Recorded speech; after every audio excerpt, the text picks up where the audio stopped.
یہ میرا آخری سوال ہے. میں نے سب سوال لیے ہیں, آپ کے سارے گلے میں نے دور کر دیا. آپ کا سوال یہ ہے کہ میاں صاحب خاموش کیوں ہیں. شکریہ. میاں صاحب خاموش نہیں ہیں, لیکن میاں صاحب نے اپنے حصے کا سارا کام کر دیا. میاں صاحب نے وہ قربانیاں دیں جو 72 سال میں کسی سیاسی لیڈر نے قربانی نہیں دی. اپنی بیوی کو بستر مرگ پہ چھوڑ کے قانون اور آئین کے سامنے, عدالتوں کے سامنے پیش ہوتا تو یہ تھا نا کہ لوگ کارکنوں سے قربانی مانگتے ہیں, سیاسی لوگوں سے قربانی, اپنے کارکنوں سے, اپنے سپورٹر سے قربانی مانگتے ہیں.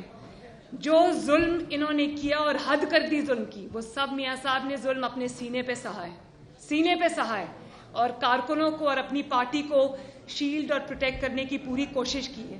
وہ سارے زخم انہوں نے اپنے سینے پہ پہلے لیے, آپ سے بات انہوں نے بعد میں کی ہے. اور اپنی وائف کو چھوڑ کے آئے, اور جب وہ بیمار ہو گئیں, ڈیتھ بیڈ پہ چلی گئیں, تو ان کو اڈیالہ جیل میں, جہاں میں بھی بند تھی, میاں صاحب نے کہا میری بات کرا دو میری بیوی سے اور گھر والوں سے. انہوں نے کہا آپ کے منٹ ختم ہو چکے ہیں.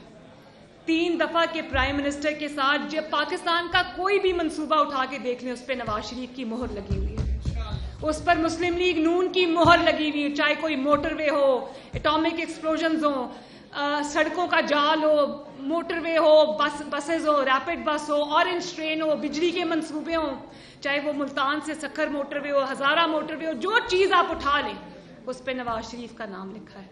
تو اتنی خدمات کے باوجود جب آپ ایک 3 دفعہ کی وزیر اعظم کی تذلیل کریں گے, تضحیک کریں گے, اور اس طرح کا اس کے ساتھ سلوک کریں گے, پیناما کرپشن, اور اس میں سے آپ کیا نکال کے لاتے ہیں, ایک اقامہ, اور اس کے بعد بھی آپ کو تسلی نہیں ہوتی, تو ارشد ملک جیسے جج کو آپ استعمال کرتے ہیں, جو اب وہ منصف خود بول اٹھا کہ بھائی مجھ سے زیادتی ہو گئی, مجھے بلیک میل کر کے نواز شریف کے خلاف فیصلہ لیا گیا.